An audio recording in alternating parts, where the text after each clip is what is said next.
Video शुरू होने से पहले मैं आप लोग को बता दूं फ्रेंड्स, आपका फाइनल परीक्षा काफ़ी करीब आ चुका है और काफ़ी स्टूडेंट्स को ये प्रॉब्लम है कि उनका तैयारी अच्छे से नहीं हुआ है। ठीक है, इसी स्थिति को देखते हुए हमारे अनुभवी शिक्षकों के द्वारा एक ऐसा PDF तैयार किया गया है कि आप अभी से पढ़ करके आप 90+ ला सकते हो। इसका मैं 100% गारंटी देता हूँ। ठीक है, अगर आपको PDF चाहिए तो उसका कुछ चार्जेस है। ज़्यादा जानकारी के लिए आप SMS करें 7274800891 पर। हेलो फ्रेंड्स, स्वागत है आप सभी का चैनल फॉर एग्जाम पावर में। फ्रेंड्स, आज के इस वीडियो में अभी हम लोग देखने वाले हैं 12th क्लास पॉलिटिकल साइंस का यानी राजनीतिक शास्त्र का टॉप 35 प्रश्न। ठीक है, टॉप 35 प्रश्न हम लोग इस वीडियो में देखने वाले हैं, तो सभी प्रश्न को आप अच्छे से देखिएगा। 35 प्रश्न में से आपके एग्जाम में यहाँ से कई क्वेश्चन से पूछे जाएंगे। ठीक है, कम से कम 5 से 10 प्रश्न पक्का पूछे जाएंगे, तो सभी प्रश्न को आप अच्छे से देखिएगा। ओके, और इसका अगर आपको PDF चाहिए तो आपको टेलीग्राम पे मिल जाएगा, तो टेलीग्राम का लिंक आपको डिस्क्रिप्शन बॉक्स में दिया गया है, तो आप उससे ज्वाइन करके आप वहाँ से PDF डाउनलोड कर सकते हो। तो चलिए हम लोग देखते हैं पहला प्रश्न। ठीक है, पहला प्रश्न है, किसने कहा कि राजनीति मूल्यों का प्राधिकृत विनिधान है जो किसी समाज में बाध्य कार्य होते हैं। ठीक है, तो पहला का जो राइट आंसर है वो है ऑप्शन नंबर B। ठीक है, डेविड ईस्टर ने कहा। ओके, अगला प्रश्न है, ए ग्रामर ऑफ पॉलिटिक्स नामक पुस्तक का लेखक कौन है। ठीक है, ए ग्रामर ऑफ पॉलिटिक्स नामक पुस्तक जो है इसके जो लेखक हैं वो कौन है फ्रेंड्स। तो दूसरा का सही आंसर है option number D, H.J. Laski. Okay, अगला प्रश्न है, किसने कहा कि कानून के बल के बिना अधिकार एक शब्द की तरह है जिसके मनुष्य की कभी सुरक्षा नहीं हो सकती। तो 3 का जो राइट आंसर है वो है option number B, Thomas Hobbes ने। ओके, अगला प्रश्न है, क्वेश्चन नंबर 4 है, शीत युद्ध का अंत कब हुआ था। ठीक है, शीत युद्ध का जो अंत हुआ था फ्रेंड्स वो कब हुआ था। तो 4 का सही आंसर है ऑप्शन नंबर E, 1991 ईस्वी में। ठीक है, अगला प्रश्न है, शीत युद्ध के संबंध में निम्न में से कौन सा कथन सही नहीं है। तो देखिए यहाँ पे 4 ऑप्शन दिए गए हैं। ठीक है, तो 5 का जो सही आंसर है वो है ऑप्शन नंबर D, संयुक्त राज्य अमेरिका और सोवियत संघ युद्ध में सम्मिलित। ओके, अगला प्रश्न है, G77 का आशय दुनिया के किन देशों से है। तो इसका जो सही आंसर है 6 का जो राइट आंसर है वो है ऑप्शन नंबर B, विकासशील देशों से। ठीक है, 6 का राइट आंसर है। अब चलिए देखते हैं हम लोग अगला प्रश्न। क्वेश्चन नंबर 7 है, सोवियत संघ का विघटन कब हुआ। ठीक है, तो 7 का सही आंसर है ऑप्शन नंबर E, 25 दिसंबर 1991 को। ओके, अगला प्रश्न है, विश्व राजनीति के 2 ध्रुव कौन कौन थे। विश्व राजनीति के 2 ध्रुव कौन कौन थे। ठीक है, तो 8 का सही आंसर है ऑप्शन नंबर B, अमेरिका और सोवियत संघ। ठीक है, अगला प्रश्न है, व्लादिमीर लेनिन का संबंध किससे था। तो 9 का सही आंसर है ऑप्शन नंबर E, सोवियत संघ से। ओके, अगला प्रश्न है, स्टालिन संविधान कब लागू हुआ। तो 10 का जो राइट आंसर है वो है ऑप्शन नंबर E, 1936 ईस्वी में। ठीक है, अब चलिए देखते हैं हम लोग अगला प्रश्न। क्वेश्चन नंबर 11 है, पोलैंड में सॉलिडेरिटी आंदोलन का नेतृत्व किसने किया। तो 11 का जो राइट आंसर है वो है option number E, option number E क्या है, तो लेच विलेसा ने। ओके, अगला प्रश्न है, क्वेश्चन नंबर 12 है, प्रश्न क्या है 12 नंबर, किसने सामरिक भागीदारी का सुझाव रखा। ठीक है, तो 12 का जो राइट आंसर है वो है ऑप्शन नंबर B, रूसी राष्ट्रपति पुतिन ने। ओके, अगला प्रश्न है, 1991 में सोवियत संघ का विघटन के उपरांत कौन सा देश महाशक्ति के रूप में उभरा। तो 13 का जो राइट आंसर है वो है ऑप्शन नंबर C, अमेरिका। ठीक है, नेक्स्ट क्वेश्चन है, शॉक थेरेपी को अपनाया गया।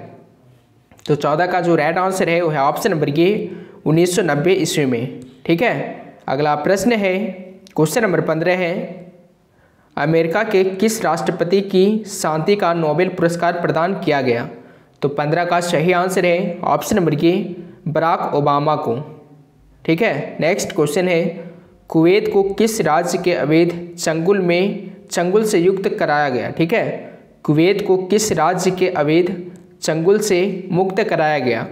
तो 16 का सही आंसर है ऑप्शन नंबर ए इराक। नेक्स्ट क्वेश्चन है, किस राज्य में मदरसे चल रहे हैं जहां तालिबान को आतंकवाद का शिक्षण व प्रशिक्षण दिया जाता है। तो 17 का सही आंसर है ऑप्शन नंबर बी पाकिस्तान। ठीक है, अगला प्रश्न है, क्वेश्चन नंबर 18 है, 2013 में अमेरिका ने किस देश पर हमला किया। ठीक है, तो 18 का सही आंसर है ऑप्शन नंबर बी इराक पर। अगला प्रश्न है, समाजवादी बाजारी अर्थव्यवस्था किस देश में स्थापित हुई। तो 19 का सही आंसर है ऑप्शन नंबर सी चीन। ठीक है, नेक्स्ट क्वेश्चन है, कौन सा देश गाजर व छड़ी की नीति का अनुकरणकर्ता कहा जाता है। ठीक है, तो 20 का जो राइट आंसर है वह ऑप्शन नंबर डी चीन। ओके, अगला प्रश्न है, निम्नलिखित में से कौन सा देश आसियान का सदस्य नहीं है। तो इसका जो राइट आंसर है वह है option number D Sri Lanka. Next question है, निम्नलिखित में कौन आसियान का सदस्य है। तो जो आसियान का सदस्य है कौन है। तो इसका जो सही आंसर है वह है option number B Indonesia. Okay, अगला प्रश्न है, निम्नलिखित में से कौन सा देश आसियान का सदस्य नहीं है। ऑप्शन नंबर ये है मलेशिया, ऑप्शन बी है इंडोनेशिया, ऑप्शन सी है भारत और ऑप्शन नंबर डी है थाईलैंड। तो इन 4 ऑप्शनों में से इसका जो भी राइट आंसर होगा वो आप कमेंट बॉक्स में बताइएगा। ओके, अब हम लोग देखते हैं अगला प्रश्न, क्वेश्चन नंबर 24 है। क्या है 24 नंबर प्रश्न, दक्षिण एशियाई देशों में सैनिक शासन सबसे पहले किस राज्य में स्थापित हुआ। तो 24 का सही आंसर है ऑप्शन नंबर सी पाकिस्तान में। ठीक है, अब हम लोग देखते हैं अगला प्रश्न, क्वेश्चन नंबर 25 है। तो क्या है 25 नंबर प्रश्न। तो प्रश्न है, दक्षिण एशिया में कौन सा धर्म सापेक्ष राज्य है। तो 25 का सही आंसर है option number B Pakistan. Okay, next question है, क्वेश्चन नंबर 26 है, 2014 में भारत चीन संबंध सुधारने की ओर किस भारतीय प्रधानमंत्री ने पहल की।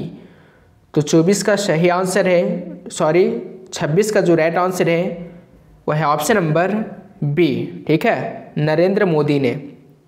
अब चलिए हम लोग देखते हैं अगला प्रश्न, क्वेश्चन नंबर 27 है, चीन ने विदेश व्यापार हेतु खुले द्वार की नीति कब अपनाई।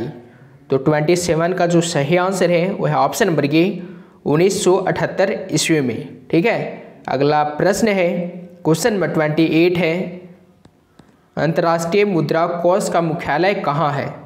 तो 28 का जो राइट आंसर है वह है ऑप्शन नंबर डी वाशिंगटन में। ठीक है, अगला प्रश्न है, CTBT प्रस्ताव संयुक्त राज्य संघ द्वारा कब स्वीकार किया गया। ओके, तो 29 का जो सही आंसर है वह ऑप्शन नंबर बी 1996 ईस्वी में।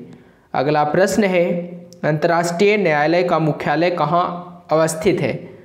तो इसका जो सही आंसर है वह ऑप्शन नंबर डी हैग में। ओके, तो इसका सही आंसर है option number D. Question number 31 है, निम्नलिखित में से कौन देश सार्क का सदस्य नहीं है। ठीक है, यहाँ पे 4 ऑप्शन दिया गया है, तो इनमें से कौन देश है जो सार्क का सदस्य नहीं है।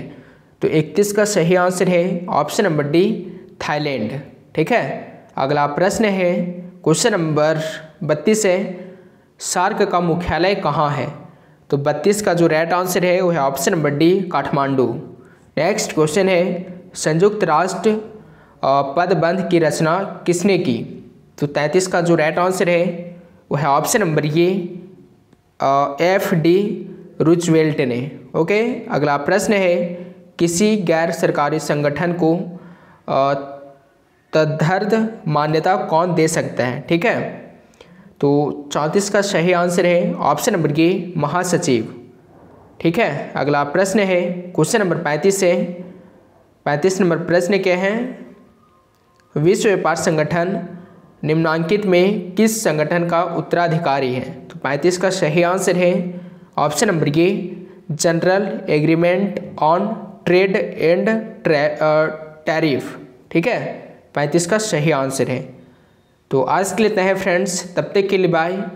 और ये जो प्रश्न है आगे का प्रश्न, ठीक है, ये हम लोग पार्ट 2 वीडियो में देखेंगे। इस वीडियो में आप जितना अधिक लाइक करोगे, शेयर करोगे और चैनल को सब्सक्राइब करोगे, उतना जल्दी पार्ट 2 वीडियो आएगा। ठीक है, पॉलिटिकल साइंस का। तो ज़्यादा से ज़्यादा शेयर कीजिए, इस वीडियो को लाइक कीजिए, फिर मैं पार्ट 2 वीडियो बहुत जल्दी लाऊंगा। ओके, तो मिलते हैं अगले वीडियो में, तब तक के लिए थैंक्स फॉर वॉचिंग।